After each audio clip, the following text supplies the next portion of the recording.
L'édito politique sur Europe 1 avec Le Figaro. Bonjour Vincent Trémollet de Villers. Bonjour Dimitri, bonjour Anissa. Bonjour à Vincent. tous. Vincent, vous m'avez dit ce matin la gêne que vous aviez à évoquer ce sujet, mais vous considérez qu'il est impossible de parler d'autre chose que de ce drame épouvantable aujourd'hui, la mort de Philippine, cette jeune étudiante que l'on a retrouvée enterrée le week-end dernier au bois de Boulogne. Oui, devant la mort, la souffrance et la peine, on s'incline et on se tait. Devant la dépouille de cette jeune fille, pour ses parents, sa famille, ses amis, on voudrait qu'il n'y ait rien que la prière pour ceux qui y croient ou le silence. Mais Philippine n'est pas morte d'un accident ou d'une catastrophe naturelle ni d'une maladie grave. Philippine est morte parce que la politique, c'est-à-dire la protection de la cité et de ceux qui la peuplent, n'a pas été capable de la protéger. Pire encore, la politique a protégé son bourreau. C'est pour cela, Dimitri, que malheureusement on ne peut pas se taire. Le suspect arrêté en Suisse ne devait pas être en liberté. Il avait été condamné pour viol il y a 3 ans à 7 ans de prison. Il ne devait pas non plus être en France puisque ce Marocain, immigré en situation irrégulière, faisait l'objet d'une obligation de quitter notre territoire. Est-ce cela, faire preuve, comme on l'entend depuis 20 ans, de fermeté et d'humanité? Est-ce cela la supériorité morale de notre soi-disant état de droit? Est-ce cela respecter les règles et les procédures? Laisser en liberté un prédateur et laisser mourir une jeune fille en plein après-midi dans un quartier paisible? Nos belles consciences mesurent-elles jusqu'où peut mener leur naïveté et leur lâcheté?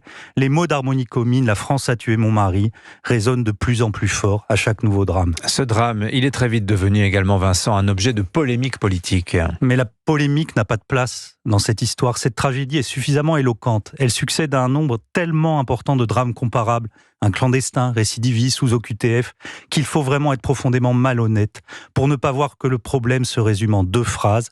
La politique pénale est défaillante, la politique d'immigration est inexistante. Les mots de Didier Migaud, le nouveau garde des Sceaux, qui hier a proclamé, j'ouvre les guillemets, « Les peines n'ont jamais été aussi bien exécutées en France », résonnent étrangement aujourd'hui. Tout comme les plaintes du cœur des belles âmes, je veux parler de la gauche à l'intérieur et à l'extérieur du gouvernement et de cette large partie du système d'information qui ont dépeint Bruno Retailleau comme une menace pour la République. Pourquoi ? Parce que le nouveau ministre de l'Intérieur a affirmé qu'il fallait que les peines soient exécutées et que les OQTF devaient être effectives. Aujourd'hui, tous les Français bouleversés par la mort de cette étudiante se tournent vers le ministre de l'Intérieur, mais ils ont bien compris qu'il ne parviendra pas seul à renverser une logique judiciaire, médiatique, idéologique, qui se défie de la police, des prisons et des frontières.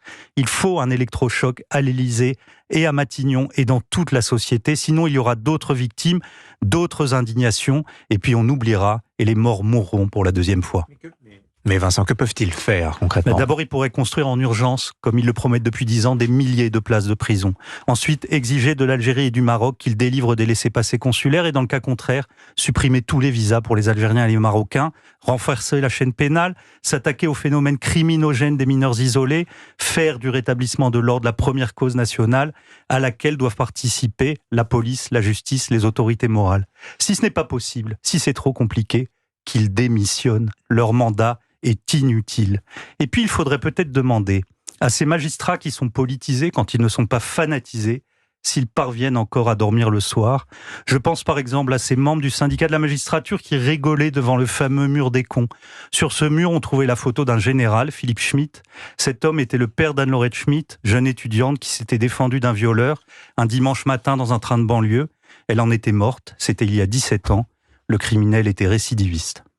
L'édito politique sur Europe 1. Merci Vincent Trémollet de Villers. Et à la une du Figaro ce matin, le Proche-Orient contre le Hezbollah. Israël choisit l'escalade militaire. Merci beaucoup Vincent.